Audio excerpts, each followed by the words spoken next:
Live from the home of Al Capone, Michael Jordan, and Deep Dish Pizza.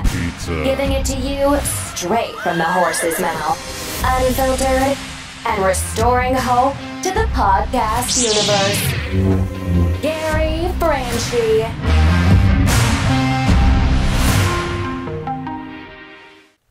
Welcome, everybody. Welcome to the G-Cast, episode 7 of our G-Cast.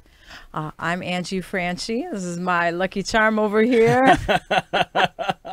I'm Gary Franchi. Yes, today I'm trying to bring the luck of the Irish to the show. We need a little bit of that. Today, I think everyone wants a little bit of that. Sadly, the St. Patrick's Day parade was canceled in Chicago, and It's a big deal. This was the outfit I was going to wear.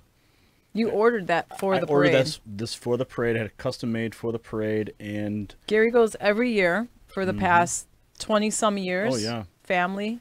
It's a family tradition. Close friends. Big deal. And we've never had to deal with something like this, a parade being canceled. So you guys are the lucky ones. If you're watching this on our YouTube channel, you get to actually see what all of Chicago was supposed to see. Oh, and all your glory. In all my glory. That was it.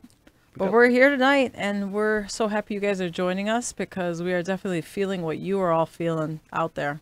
Yeah, it's getting a little crazy out there.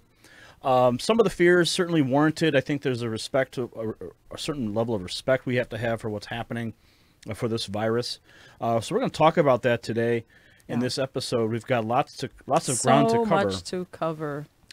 So we're going to talk about Corey Fieldman, our experience there with his premiere. We're going to talk about our experience with Blagojevich. We're going to kind of do a look back today on all the things we experienced. But in the latter part of the show, we have a special guest who will be joining us in the studio, Paul Lencioni from the Blue Goose Market, local grocery store. We're going to be talking about the supply chain. We're going to be talking about what you need to do to prepare in the event of a supply chain breakdown. We're going to talk about simple hygiene and techniques that you can employ to protect yourself. We want to make sure that this episode is not going to contribute to the panic. No. That is the last thing that we want to do, is contribute to the panic that's happening in the country surrounding the coronavirus in light of the national emergencies that have been declared all across the country, statewide and nationally. Yeah, Paul is a great guy. He's here. He's going to talk to us about how he's handling things on his end and really give us an insight on how to keep calm and just carry on, right? That's what we have to do. We have to, there's a lot of things going on. If you have small children and you have concerns about the schools, my wife and I, we have concerns. We want to be proactive. We don't want to live in a spirit of fear. We don't think that's healthy, but we also know that fear does trigger certain mechanisms in your life that help you to take steps to protect your life. Yeah. There's a healthy fear, and then there's an absolutely bizarro paranoid fear. And we want to make sure we're not contributing to the panic in the country. Absolutely. Absolutely. But starting with the initial, my goodness, where do we even begin? Like, the whole Corey Fieldman experience was pretty wild. It's still going on. We're still in communication with them. And my hat's off to Raina, who helped us. Yes, Raina. Who helped us organize that whole event. Yes. When she came out here. No, you met Raina at the premiere. That was the first time I met Raina. It's so funny. She came right up to me and she knew it was me, and I looked at her and I knew it was her. First time we meet, and it was so special. It was so special. I'm so grateful that we had an opportunity to meet face to face and be united with her and Corey and his wife, Courtney. Well, the premiere itself was pretty wild. I mean, we can go back and talk about how just crazy it was getting Corey to the studio here. And all the things we had set up. We were supposed to go out to dinner. We were going to go to his favorite restaurant in Chicago, which is Rosebud. And we had reservations with my wife and his wife as well, and his bodyguard. 7:45 reservations. His bodyguard, Mike, which Mike. I have to give a huge shout out to. That guy has got a heart of gold and protects them like no other. Well, watching him in action when we went to the Rainbow Room, watching him in action and all the bodyguards that were surrounding Corey, and it was a pretty remarkable scene. And speaking of the that security aspect, when jumping forward to the premiere, you guys, I was looking for you guys. I'm like, where did you go? And I think that you had gone off to the ladies' room or something, and Jeremy was working on something. And I'm like, where did everybody go? And I see this crowd of people, and suddenly there's Corey gets rushed out, like literally, like they start running from inside the room, inside like the foyer, running out the front doors, like God. I didn't see that. It looked like a frenzied escape. And he had all these bodyguards surrounding him in a circle as he ran with them, and they run outside to the SUV, and people are screaming, "I want my money back, Corey, you fraud!" And they're screaming at him, which I believe was unwarranted, obviously. But it was remarkable to witness that whole point. You witnessed it. What was your initial take of being at the premiere itself with the red carpet and the celebrities all there? You know, I was so connected to the experience that kind of the whole celebrity aspect and the red carpet stuff. Like, I just, you know me, like that was not, I couldn't connect with that. But what I saw were his friends who deeply care for him and Courtney. They were there to support him. Other people were out there besides us supporting him. I felt that deeply for them and the connection. And I felt so happy for them that they finally arrived to this moment where they could be free. Mm-hmm. You know, they have been carrying this with them for so very long, and it's no joke when you are abused and you're keeping a secret for so long. And there were other people in this film who also came forward with their abusers. It was so emotional. It was very emotional. Well, being there on the red carpet, that was my first time ever being on any red carpet experience. Mm-hmm. So I was a little bit starstruck just by the nature of the energy, Sure. you know, and of course I'm in media, so like nothing should really faze me, but at the same time, Yeah, you've done some pretty hardcore things. Yeah, I've been out experienced. there. But to be there and seeing like all the flashing lights, and you know, I love that, you know, like I love the cameras and lights and the action. You love the experience, sure. The energy. And it was fun to watch as each celebrity was trotted out across the red carpet, and there would be some type of a publicist. The process of it, watching it, dissecting it. Mm-hmm. And you see a publicist walk out, and they hold up a piece of paper with the person's name so that everybody knows who they are, and then they go out and they take their pictures. And what was fun was watching Corey talking to Extra, and I was live streaming for like an hour. You were. You got some great footage. Yeah, there's some really good stuff there. I still have to download and clip out my little bit with him. Mm-hmm. But being able to release that, and then jump in the cut right there, right after Extra, and get a little interview with him was really great. Yeah, you did your thing. You know, you just kind of got to elbow your way into that crazy. You're very good at that. And I'm like, Angie, come on, let's take a picture. You're like, no, I'm not going to take a picture. I'm like, come on, get up here. I didn't want to interrupt that flow because he was definitely in a flow with the interviewers and the Well, you just got to jump in, man. Yeah. That's why I was like, come on, screw it. You know, like if there's a flow, we're the flow. You know, become the flow. Like Totally. That's why I'm like, you know, forget them. They don't mean anything. All these other people. That's about us. Let's go. You know? I was like, You're so fun. But you know, whatever happened. I was able to get my little picture with him on the red carpet. I'm which glad was that great, they were you know? all out there supporting him. I'm glad that they came out and got the story because he deserves that. What's interesting too is that there was technical difficulties During the film. during the site? streaming. The site, right. And a lot of people were upset. Right, because we were in the theater while it was playing for us, and there was no issue on our end, obviously, but during the stream, they had technical difficulties. I was sitting 2 seats down from Dave Navarro, which was really wild. And when we went to sit down, like, wait, that's Dave Navarro, and I played it off like I didn't know who he was. I really believed you. I had totally believed that you did not know that was Dave Navarro next to you. Well, I went and when I saw him, I went and sat down, and what was really cool about that experience was that he saw the picture of President Trump on my phone, and he leaned over and he says, man, he's like, I love that. And he's like, I love that you don't give an F I love that you don't give an F, implying that I'm in Hollywood and I have a picture of President Trump on my phone, and I'm fearless about it. Yeah. And he said to me, he's like, I've been voting left for the longest time. He's like, but the way the left is these days, no way. You could tell he was completely done. Like, here you have, a Hollywood musical celebrity, and he's saying that he's done. He's thrown his hands up. And then giving me props for having a picture with the president. I thought that was just remarkable. But then there was the moment, the technical difficulty moment. What did you think when they brought the lights up and they stopped the movie? I was nervous, actually. Yeah. I'm like, oh, this is it. Yeah, I'm like, this is not good. Yeah. I mean, I had messages. My phone was on silent because we were watching the movie, but I had messages from family and like, oh my God, what's going on? Are you okay? What's happening? And yeah, I was like, oh, wow. Did something about to happen? Yeah. But thank God it wasn't anything like that. Well, there was also all the security on the stage. Corey walks up on the stage and he grabs the microphone and starts saying, hey, folks, we got a problem. And it was something I was worried about. In fact, when he was here, I believe I brought it up to him. I said, is your website infrastructure going to be able to handle the amount of traffic that you're going to be receiving that day? And he assured me that the website would be able to.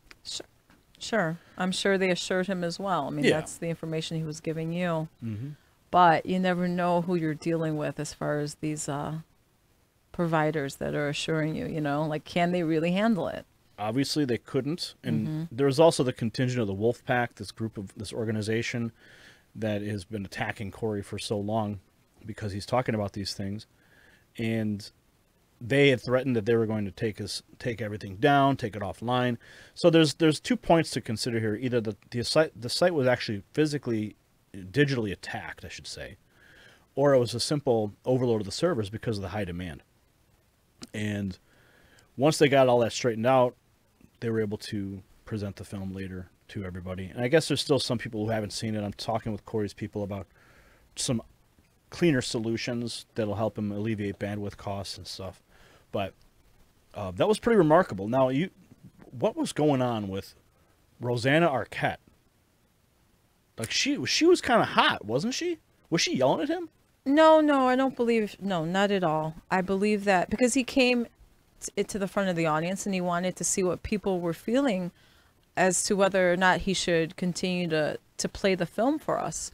Because he felt like, it wasn't fair that we would be able to watch it and people who are watching it online would not be able to watch it with us. That was the whole intent, for everyone to watch it all together at once. So he was really wrecked by that, and he wanted to see what everybody was feeling. Ultimately, we all agreed, and I believe that is what she was telling him. I didn't hear what she was telling him, but I could just, based on body language, that she was urging him, like, you must play this film. We're here. Do it. Don't let anyone else get in the way of this. And I believe that he did the absolute right decision to play it. He was, just like President Trump was, gauging the temperature in the room about Blagojevich. Corey Totally. Feldman was gauging the temperature of the room of whether or not the show must go on. What else can you do? We were like 3 or 4 rows back, right in Yeah. the middle. And I said, play the movie. Yeah. Let it go. I mean, like, just because people aren't getting to see it online doesn't mean you have to stop the show here. He was concerned about people leaking out the identity of the individual who raped Corey Haim, which everybody sort of knew in the back of their mind for many years, the open secret in Hollywood. We talked about that, but you made an excellent point on what the difference was now versus people saying it here and there, what they claimed who it was. Well, and that was the point that I made there, was that Corey Feldman, in his documentary, presented declarative statements and corroborating statements Yes. that were different than the news reports that were put out in 2017 regarding Charlie Sheen being the accused individual who raped Corey Haim. So when you have individuals on screen, right there, they're making the statement. It's like their testimony on camera right there. You cannot deny that. That's very different that's very different than when you have, allegations on paper and tabloid headlines. So I think that's where the major. Oh, absolutely. Going on record is quite a big difference. Yeah. And taking in all the liability thereafter. And then not just that, but the gruesome detail that was presented. I don't think anyone ever knew exactly what had happened. Yeah. And, God bless him. God bless all the people who came forward in that film, because it was so heartbreaking to hear exactly what had happened to them and what they endured at such a young age. They have to go through that. And Corey is been such a champion. He's worked so hard, right? Well, the gruesome to get detail. Laws changed. I'm going to say what happened. I'm going to say what happened because I think it needs to be said. And these are the allegations that were made in the movie that Charlie Sheen, in broad daylight, raped Corey Haim on the set of Lucas, and he did it between two trailers in the middle of daylight that anyone could have seen, and he said he used Crisco oil, and that's how he did it, right in broad daylight. And listening to the different stories of individuals who had lived alongside Corey Haim for so many years, and how those people reacted to him throughout different points of their lives, like the one drunk guy they were talking about him being sobered up in the shower, and Corey Haim was washing him down because he was just trying to help his friend sober up. And his friend was so wasted that he made this sick comment. Is like, "Is that what Uncle Charlie used to do to you?" Like a mocking thing to say, while making it an open secret in Hollywood. But now it's documented now. Yeah, it's hard to hear it again. What about the Ricky Garcia? I think Ricky Garcia's story was so powerful. Oh. Yeah, he came up on stage, and you and I both instantly stood up for him, and the whole entire theater stood up as well and gave him a standing ovation and applauded him for his courage. I think his story was so important. I don't think the film could have been made without Ricky. You've said that, and I totally agree with you, Gary. Other things that were really interesting, just our experience being at the event, was meeting some of my own fans who recognized me. Wow, yes. Meeting me in the theater.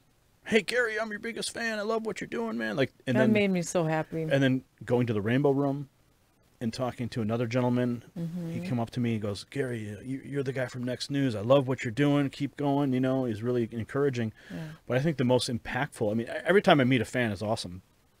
And it reminds me, kind of grounds me into the reality of the impact of the work that you and I do. Yeah. But when we were walking in the rain back to our hotel, and me and Jeremy were walking back, and we see, it's raining out. It was just a drizzle. It was a little bit of a hill. We're walking uphill, and at the end of the hill, which was the end of the block, right? Well, we were walking down the hill to our hotel, and all of a sudden we hear someone scream from the top of the hill, "Next News, I appreciate you," or "I love what you do." Something. And all really beautiful. three of us just froze. We're like, "Oh my God, did you hear that? What was that?" It was the most bizarre thing. That's how it felt. Like 1 o'clock in the morning on the streets of Hollywood, California. Someone we've never met before. It wasn't part of the event, so it's not like they knew who we were or what we were doing there. And all of a sudden, he says, "I appreciate you." Yeah. And that's when Jeremy said, "Dude, we got to go talk to this guy." Absolutely. So Jeremy ran ahead. Had to go find this person. Jeremy ran ahead, tracked the guy down, and we went and talked. It was a beautiful moment. Yeah. It was such a great moment. Where we go one, we go all. That's what he left us with. That's what he said. That's his final. Silas. Silas was his name, and we're going to track him down. We have his information. We'll bring him on the show at some point. But we had some really deep conversations right there in the rain and on Sunset Boulevard. And it was just remarkable. Yeah. It was like all this. It was a great way to end. Excuse me, I didn't mean to interrupt you. It was like all the stars had aligned at that perfect moment. And, it was remarkable to see that. I loved seeing you hear it because I could see it. Like, you're just like, whoa, what just happened? Yeah. It's nice to see you get appreciated, Gary. You deserve it. It was crazy.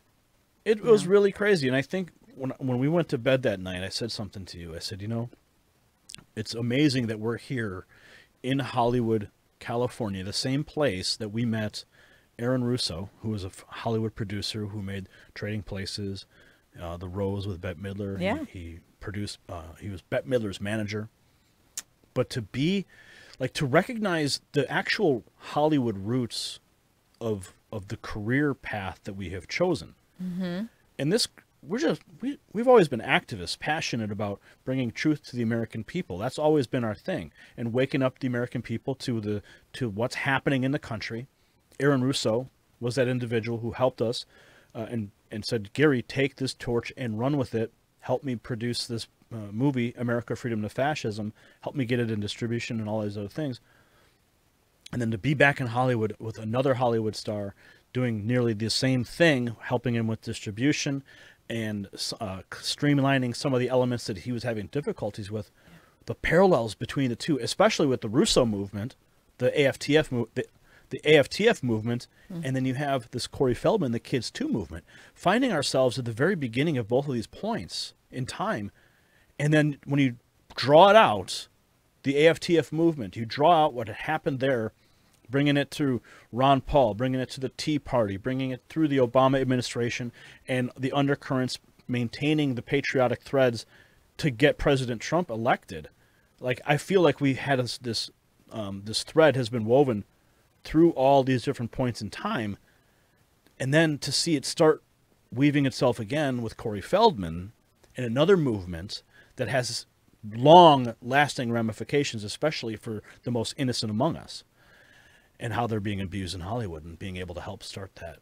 I'm sure glad we're part of this. Man, I am sure happy about that, and it's no coincidence. Nothing is. We want to do good, and we want to provide that and be of service, right? Absolutely. We are going to be right back on the flip side of this break. We going to get into some of the details of Blago's visit, and then we're going to come on back. And then we're going to dive deep with Paul Lencioni of the Blue Goose Market. He's going to give us the lowdown on the supply chain and what people can do to protect themselves in this coronavirus environment. And we're not going to contribute to that panic. No, we are not. We'll be right back on the flip side. The G-Cast will be right back after this short break from our sponsors.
Podcast After Hours is back.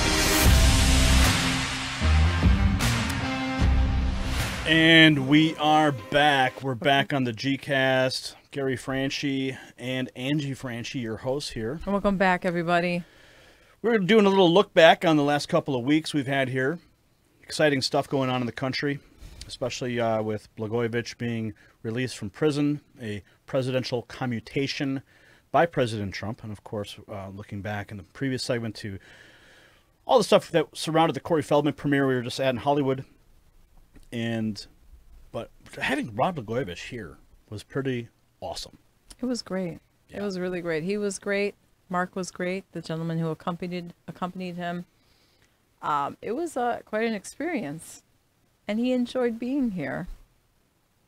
He didn't have any of the ice cream we made for him, though. It was too early for ice cream for Blago.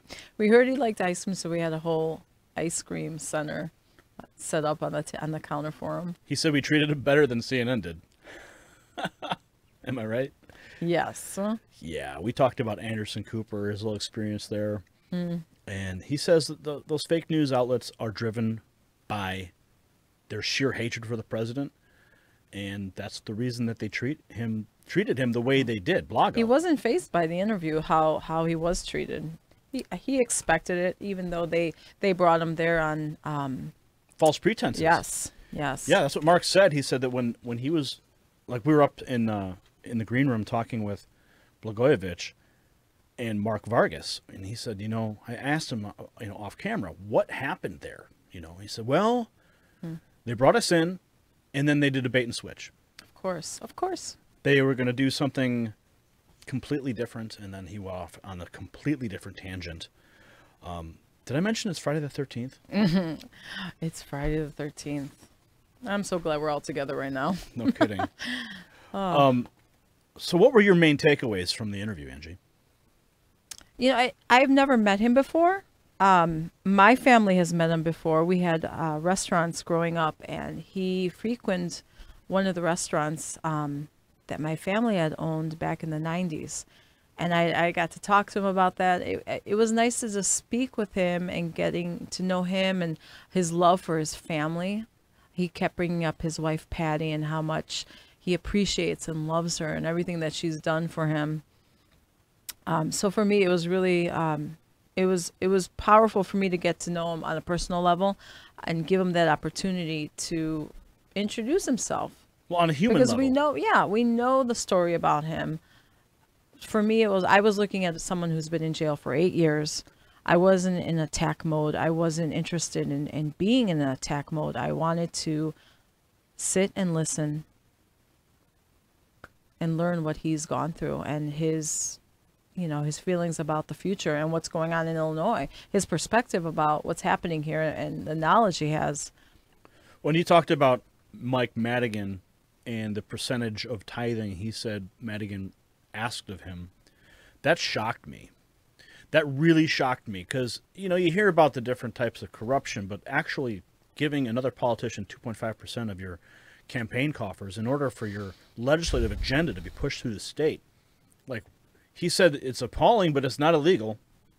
Yeah, he said he politely declined. But and then when he declined, what happens next? His entire legislative agenda for the people of Illinois gets stalled, gets blocked. There are ramifications. So if you don't pay the piper, you're never going to hear the tune. Right. And that's what's really sad about it. It's dirty. It's really dirty. I look forward to him speaking more deeper into this. I think there's going to be a long-lasting impact. And I really hope, because we live in Illinois, that what happens with Blagojevich and the things that he says, the revelations that he presents, even on the podcast he did here, we just scratched the surface in that Yeah, we podcast. really did. So I'm hoping and praying that what he reveals is going to change the corruption in Illinois, because there were so many people that did not want him to be released from prison. Yeah, he definitely got some pushback on that in his family, and they felt that. But I think ultimately the president did do the right thing. I agree.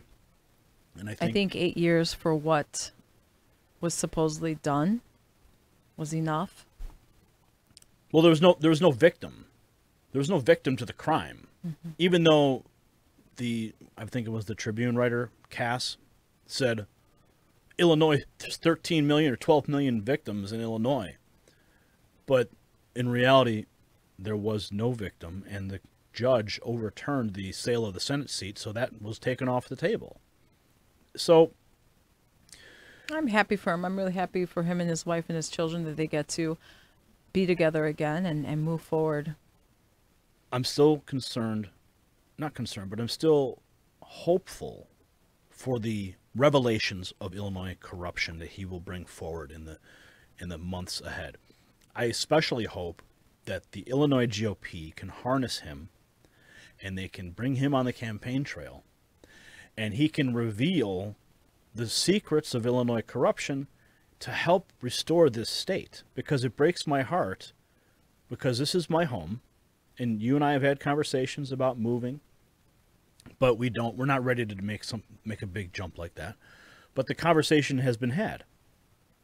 Why do we have to have the only reason we'd be having a conversation like that is because of corruption, because of taxes, and because all the things that are revolving around Illinois politics. Yes.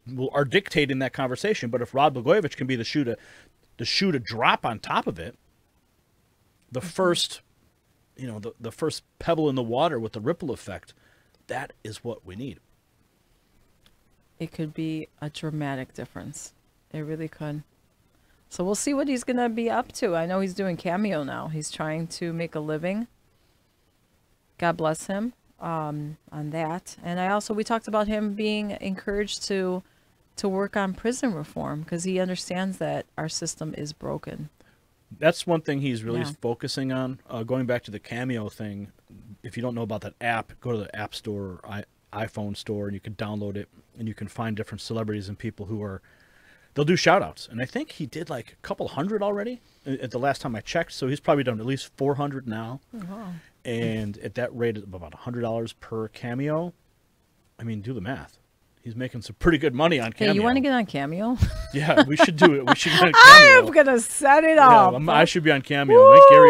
Gary Franchi will do shout outs for you. We need to hook that up, Gary. Jeez. I think and will you wear that? You I'll totally need to wear that. Do a St. Patrick's Day special. There was I remember I was reading about his cameos. Someone had done a hit piece on him saying that Blagojevich denied or rejected one of the cameo requests. What? And you know what the cameo request was for? What? To say, I got this golden thing. I got this golden thing. They wanted him to repeat the lines that were caught on tape. I don't see him ever doing that. Yeah, so he's like, nah, not going to do that. Oh, no. The man that we met here, he's a very... I did not know him prior to this, but he was very gracious, humble, and thankful, and just an absolute wonderful meeting with him. So I highly doubt that he's going to make light of anything that he's gone through. Yeah. Like that. I mean, I can see why he said no, although that would be like priceless to see. But with respect to the prison reform and the work, he's actually working with the same people that Kim Kardashian are working with, and I think that that's going to have a lasting legislative impact, especially for nonviolent crimes. Get it done. We need that. The prisons are overloaded. You have corporate prisons, corporate for-profit prisons that are, they have an incentive to keep people in those jails because they're going to get federal funds to keep those prisons open and keep them full. So having him address those points, more importantly, it's these corrupt politicians who are profiting off all of it. And when they go ahead and they cut a deal, who knows where the kickbacks are. And the fact that you have people who actively lobbied to keep Blago in prison, that's scary. When you have the governor Pritzker, when Pritzker says publicly that letting Blago out of prison is going to contribute to the culture of corruption because it's going to make people say, "Oh, it's okay." Stop. No, yeah, they're covering their own butts because they know Blago knows where the bodies are buried. Leave it at that. Yeah. So we're going to come back on the flip side. We're going to get into all of the coronavirus latest information. We're going to take a look at some maps that were created by, I believe, the World Health Organization. Someone sent me a link. Thank you, Jan, for that link. We were going to show you some of that information. And then in the last segment, in the D block today, we have our special guest, Paul Lencioni. Special guest Paul. From the Blue Goose. Love the Blue Goose. He will be joining us as well to talk about the supply chain and hygiene and the importance of all those things in this climate of the coronavirus. So we'll be back on the flip side on the GCast. We've gotta pay a few bills over here, so sit tight, and the GCast will return in a few moments.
It's time to return to the GCast with your host, Gary Franchi.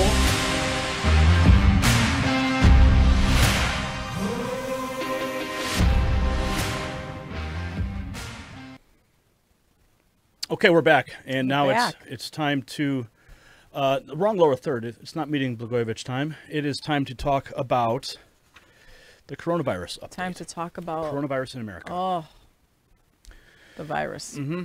So I'm going to bring up this coronavirus map here. This is Let's take a look. global at that. cases by the Center for Systems Science and Engineering. Brian, you can bring up that this map here, however we want to show it. Why don't you bring it full screen so everyone can see it nice and clear. So as it stands, we'll zoom right into the United States, and you can see exactly what's going on. And I think if I click this, okay, so in Illinois, my state, we have confirmed 32 cases, 2 recovered, and 30 active cases. The state of Illinois has declared a state of emergency, and New York City has also declared a state of emergency. Let's see how many in New York, 328 cases confirmed. No deaths, 0 recoveries, active cases, 328. And you can see all these little dots represent cases all across the United States. Seattle has the greatest, Washington State, 457 confirmed with 31 deaths, 1 recovered, 425 active. In your lifetime, can you imagine, or did you, we can't think of another time that this has happened in our lifetime, nor did I ever imagine us in the middle of this. Well, we never have considered this. I mean, you hear about SARS and MERS and all these things in the past, swine flu and blah, blah, blah. But I've never seen a panic like this. No. Never seen a panic like this. Dr. Tedros, looks like this is a tweet here. The World Health Organization has been assessing this outbreak around the clock. We're deeply concerned both by the alarming levels of spread and severity and by the alarming levels of inaction. We have therefore made the assessment that COVID-19 can be characterized as a pandemic. So that's official now. Yeah. And they write here that pandemic is not a word to use lightly or carelessly. Yeah. It is a word that, if misused, can cause unreasonable fear or unjustified acceptance that the fight is over, leading to unnecessary suffering and death. That's an important takeaway. We can't panic. We can't let fear win over this. It'll certainly make matters worse. We need to be cautious. We need to do the things that we have been recommended to do. The washing of the hands. You know, if you're sick, stay home. Just common sense stuff right now. Brian, if you could bring up that map again. I want to take a close look here. This is how we are. Total confirmed, 137,445. And if we bring it down, you can see China, 80,945 cases. Italy, 15,113. Iran is in third. South Korea, and then Spain, Germany, France, United States, Switzerland, Sweden. I think it's important to note, Brian, you can bring up the triple box now. It's important to note what's happening in Italy, and say a prayer for everybody in the world at this case. But Italy is officially on lockdown. What have you seen in Italy that's really taken your breath away? No pun intended. Why did I say that? That's ridiculous. I didn't take it that way. I'm trying not to cry. Oh, what really hit me hard. Brother? Yeah. The brother? His sister passed away, and he was unable to get someone to come and take her body from the apartment for 3 days. And I get that people are trying to stay calm, and I'm trying to stay calm, and that is the most important thing here, because when you understand of suffering like that, it's not going to help the people who are dealing with it currently by saying, oh, it's no big deal, it's no big deal. But we have to give them a moment and acknowledge what's happening to them and remain calm. And it's important to take the recommendations, but don't overdo it. Don't start going to the grocery stores and overbuying, because what you're doing is causing more panic. You're contributing to the level of panic. And in our next segment, we're going to be talking with Paul Lencioni from the Blue Goose. He's going to tell us firsthand what he's seeing in his store. He is the owner of the Blue Goose Market, the local grocery store that's been here for like 100 years. And the Goose, it's a staple of our town. And he's going to tell us what he's seeing. He's going to tell us the atmosphere in public. And it's going to be a very enlightening conversation. I'm really looking forward to having him here. Yeah. We don't want you to miss that. But what I think is also very scary and something we have to talk about is obviously the president has declared a state of emergency.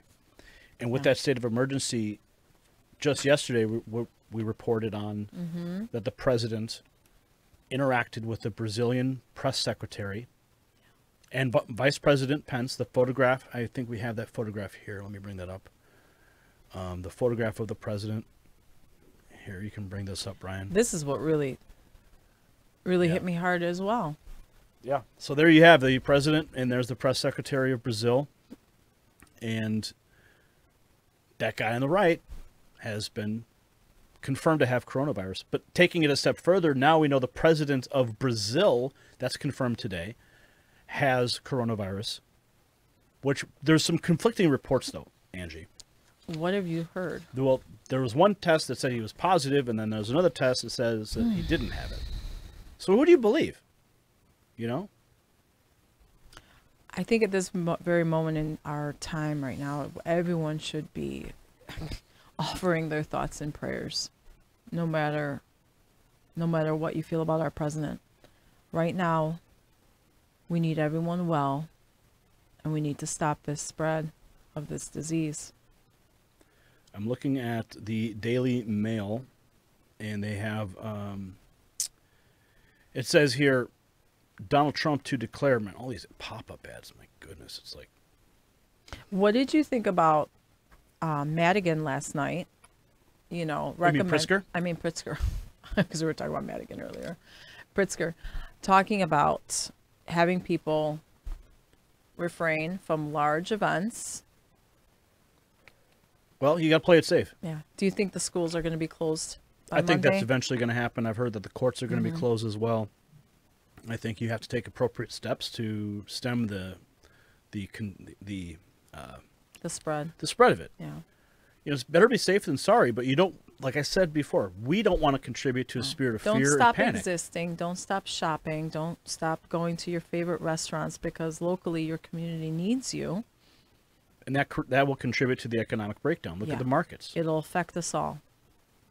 Going back to the Daily Mail article, President Donald Trump holding a press conference to declare the national state of emergency.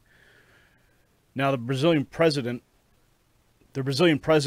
tested positive today for coronavirus, according to local reports. But then his son said a second test said it was negative.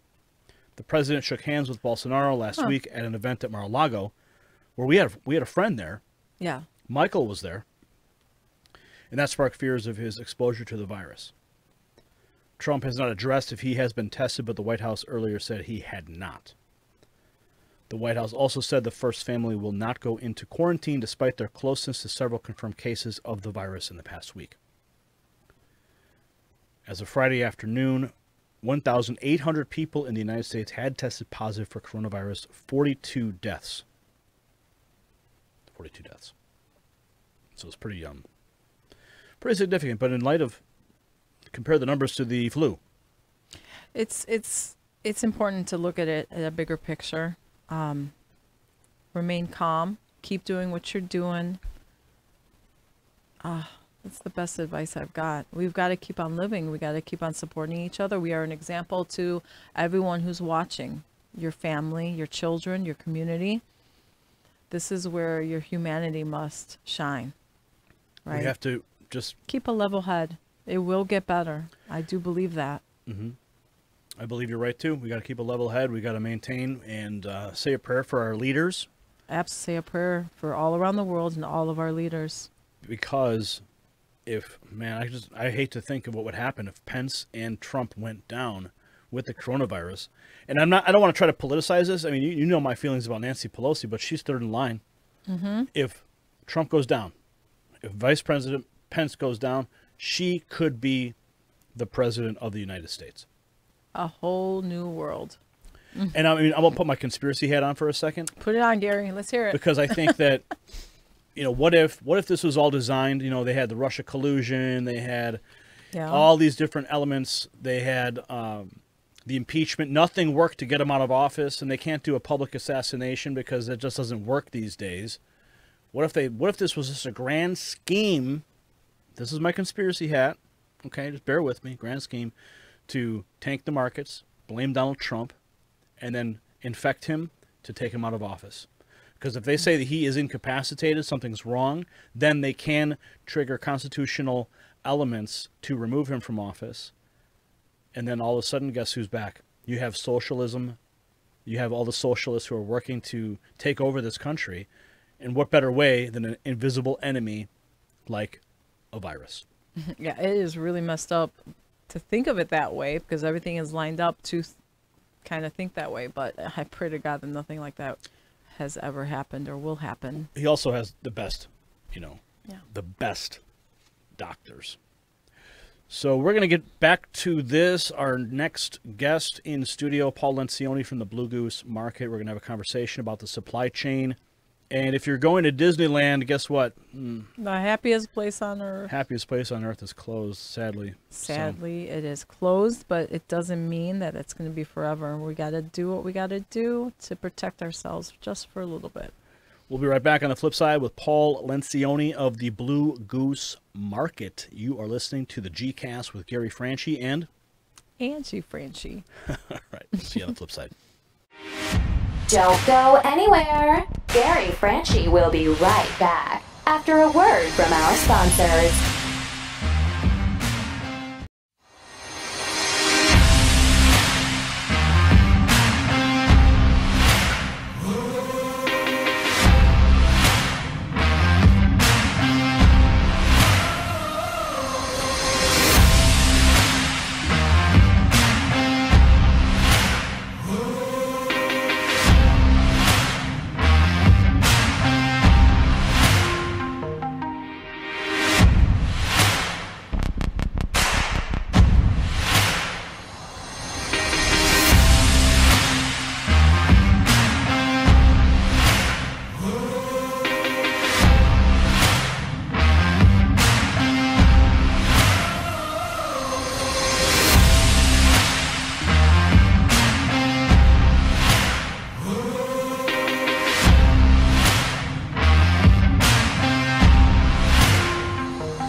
And now, back to the G-Cast. Oh, yeah. Welcome back to the G-Cast. Gary Franchi, Angie Franchi, and Paul Lencioni of the Blue Goose. What's Welcome, up, Paul? Paul. Hey, guys. Gary, Angie. It's great to be here with you. I'm so 93 happy you're years. here. 93 years the Blue Goose has been serving the community here in town, and we're happy patrons there. And I've been texting you like, hey, Paul, what's going on in town? Like, what are people doing? Are people freaking out? Are your store shelves bare? And you said, well, if you want to talk about it, let's talk about it. So here we are. Yeah, absolutely. So, no, the shelves are not bare. We've sold more toilet paper Oh, boy. than you can imagine. It's so wild. Yep. It is. Spare square. What is up with that? Why toilet paper? Well, it's hygiene. You know, you want to keep things going. Make sure you're not making yourself sick by not having your supplies. I was looking into why toilet paper when we were just hearing rumors about toilet paper flying off the shelves in Australia. Mm-hmm. And there were economists weighing in. It's just because it's better to have toilet paper than not if you think you're going to be in a quarantine for a month. Yeah. You know what it feels like if you forgot to grab toilet paper from the store. You're running out last minute. So, well, I just go wash myself in the sink. God. Well, I was thinking about that. I was like, maybe if the toilet paper is all gone, we invest in the bidet. There you go. I've totally been joking about that. A bidet, people. Well, think about all the trees all day. Sure, but to be real serious, at this point, when you're dealing with things like this, my role is make sure that I can find supply. And although we're one store, you've got a store that's run by the CEO, an entrepreneur. So I've got my team running out and finding the last chunks of supply that are, that are out there. So make sure that we're fully stocked. Every day we're thinking about sanitation. So keeping on top of sanitation, but going the extra mile to make sure that things customers are touching get wiped off between customers, and then just helping people know that it's going to be okay, because there's so many assumptions that people have. What if I don't get this now? Well, there is now delivery and pickup from your supermarket. So even if somebody was to get sick, we're in a great place. We can deliver it to you. Incredible, and just helping people feel comfortable, letting them know that America's not shutting down. Because when things get difficult, food, water, clothing, shelter. So food and water is a big part of that. Yeah. And the more that people have confidence that we're going to be there for them, the more they can kind of take a sigh of relief and say, okay, we don't know what's going to happen next week. We don't know what this is going to look like, but you don't feel so alone. You feel like things might be okay, and you got more resources than you thought, because people are nervous and they don't know. And people are trying not to make assumptions, but everybody's real curious what next week, the next 2 weeks, the next month is going to look like. You mentioned that you have people out there procuring stock. Yes. So you have, I'm assuming you have an entire team of people or a number of people that are out there. So what are they looking for specifically, and have they found any gaps in the supply chain? I was listening to a SGT report on YouTube last night, and they had an individual who works in supply chain interviewed, and they were talking about how they were showing video of how the ports of Long Beach are just empty. Yes, They're empty. It is difficult to find the products that there have been runs on. In fact, I've heard that different parts of the establishment, whether it's healthcare or chunks of the government, are actually going in and procuring for themselves sanitizer, because they're going to need it. So that is incredibly difficult to get your hands on. There's not extra toilet paper anywhere, but for me, because it's one store, and I have a long history of working in this industry at different levels. I have good connections places. So I've got Sam. So if you see this Sam, he's normally a bartender, but right now he's driving a box truck to go and pick up the last couple pallets of some of the things that other people are out of. But I'm procuring for one store, so I can call in favors from friends and make sure that I get what I need. Yeah.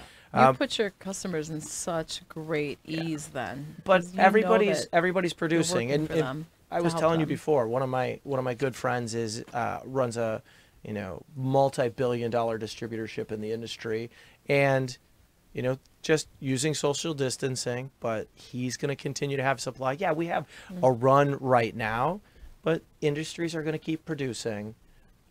Distribution is going to be able to keep delivering. Those are good points We're going to to be bring okay. up. Are you out of hand sanitizer? Yes. Generally, I'm not out of every scrap of hand sanitizer, but I don't have any backstock in hand sanitizer at all. All right, put some aside for the Franchies, would you? I'm calling in my favors of the Goose. There you go. Oh, everyone's gonna come The here black now. market. We got the black market on the hand sanitizer. You could just wash your hands, Franchi. Yeah, I made that joke earlier. yeah. Hand sanitizer is completely out. Have plenty of soap, guys. Yeah. I got some Dove, some Ivory. I got some all Irish your dial you Queen. need. All your Yeah. dial, Yeah. yes. That's great, though. No, then talking about that, people are freaking out about hand sanitizer. You were talking to me about hand sanitizers. Like we were out somewhere. I think we were in Los Angeles, as a matter of fact. Yeah. And you're like, hand sanitizer is good, but it doesn't always. It just pushes the. It pushes the bacteria Pushes it around. or whatever. Pushes it around. I was talking about wipes. Wipes. The pre-wet wipes. Oh, okay. Yeah. But yeah, hand sanitizer is okay, but it's recommended to wash your hands for 20 seconds, front and back, right? Absolutely. If we That's do what makes sense, Yes. we're going to limit this. People are going to get better. The disease isn't going to have hosts. yeah. We're going to be okay. What I'm seeing with customers, and there's been there's been a lot of positivity as people are buying all of their toilet paper. How so? But it just they're really glad to hear that things are going to be okay. It's not that they're scared about where they're at right now. They're just really worried that they're going to be safe in a couple days. So just hearing that you're okay, we have this under control, is doing a lot for people. It's just the unknown. When I was answering the door, I believe yesterday, the UPS guy, a regular UPS guy, shows up, drops off a package, and I have to sign for it.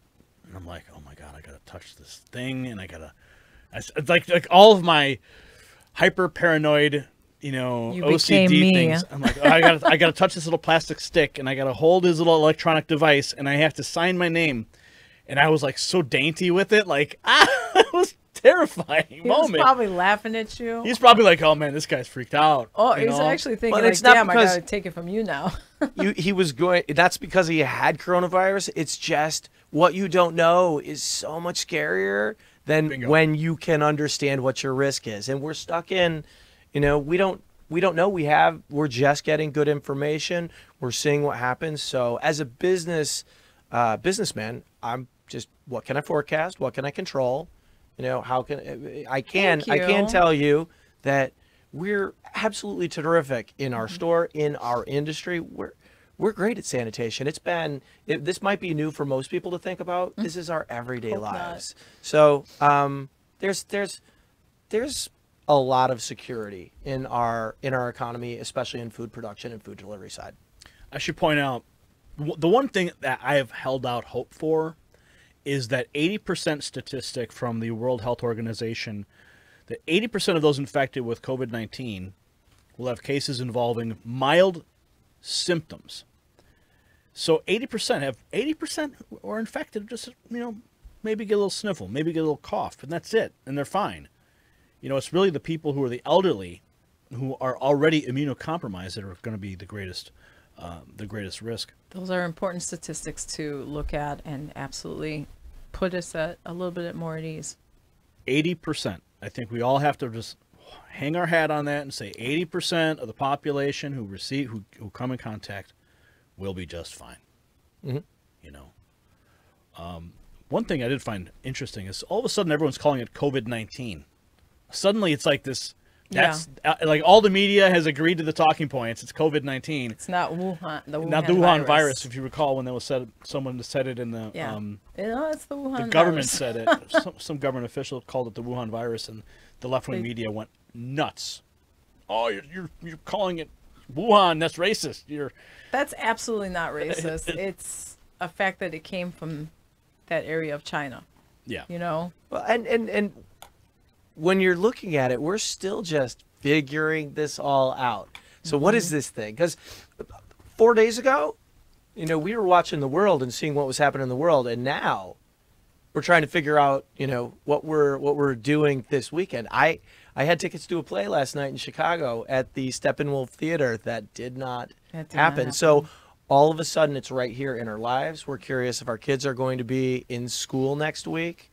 So, and it just changes your focus on all of that. So, yeah, I agree. That's what's happening to us too. I mean, from as a business person, let's not blame. Let's not stop throwing that around. Let's just come together and get through this together and pay attention to the things that are, we're all making in our lives great changes and sacrifices, which are important for each other. Let's focus right there. Let's focus right there and start within your community, right? You can focus there and control that.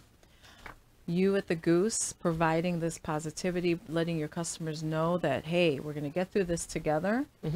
It puts me at ease that I know that I can count on you, not just as